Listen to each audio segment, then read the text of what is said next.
زلزلہ کیوں آتا ہے؟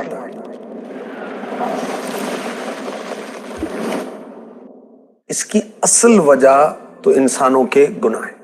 اللہ پاک نے تمام زمین کو محیط ایک پہاڑ پیدا کیا ہے۔ اس پہاڑ کا نام ہے کوہ کاف۔ کوہ کاف یہ بہت بڑا پہاڑ، اتنا بڑا ہے کہ اس کی جڑوں کے ریشے ساری زمین کو گھیرے ہوئے، لہٰذا اس کو کھڑا رہنے کے لیے جگہ بھی بہت بڑی درکار۔ اس کے ریشے اللہ کے حکم سے ساری زمین میں پھیلے ہوئے، کہیں اوپر ظاہر ہے، جیسے برگد کے درخت کی جڑیں کہیں کہیں زمین کے اوپر بھی ابھری ہوتی ہیں، اور جہاں جہاں کوہ کاف کے ریشے ابھرے ہوئے وہاں پہاڑ کھڑے ہو گئے، کہیں کہیں زمین کی سطح پر آ کر وہ رک گئے تو اب یہ پتھریلی زمین بن گئی، اور کہیں یہ کوہ کاف کے ریشے زمین کے اوپر تو کہیں زمین کے نیچے سمندر کے اندر بھی موجود ہے۔ اور یاد رکھیے سمندر میں بھی زلزلہ آ سکتا ہے۔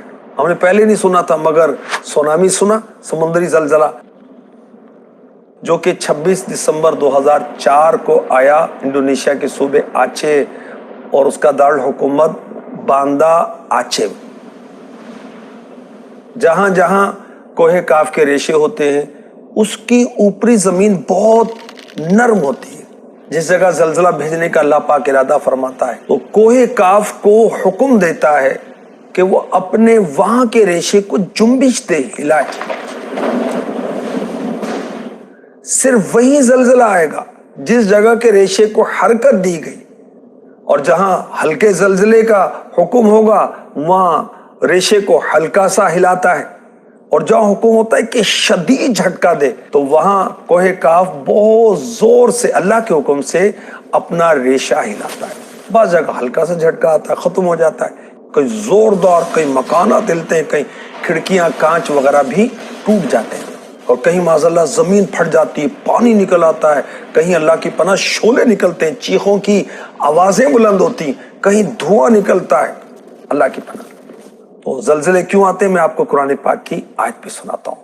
ظہر الفساد فی البر والبحر بما کسبت ایدی الناس لیذیقہم بعض الذی عملوا لعلہم یرجعون۔ چمکی، خرابی، خشکی اور تری میں ان برائیوں سے جو لوگوں کے ہاتھوں نے کمائی تاکہ انہیں ان کے بعض کوتکوں یعنی اعمال کا مزہ چکھائے، کہیں وہ باز آئیں، اللہ کی پناہ۔ اس کے تحت تفسیر صراط الجنان میں ہے، یعنی شرک اور گناہوں کی وجہ سے خشکی اور تری میں فساد آتا ہے، قحط سالی، بارش کا رک جانا، پیداوار کی قلت، کھیتیوں کی خرابی، تجارتوں کے نقصان، آدمی اور جانوروں میں موت، آگ کا لگنا، غرق ہونا، بے برکتی، بیماریاں، بے سکونیاں وغیرہ ظاہر ہوتی ہیں، اور طرح طرح کی پریشانیاں۔ کس لیے؟ کہ اللہ پاک انہیں آخرت سے پہلے دنیا میں ان کے برے کاموں کا مزہ چکھائے۔ کس لیے؟ تاکہ کفر سے باز آئیں، گناہوں سے باز آئیں اور توبہ کریں۔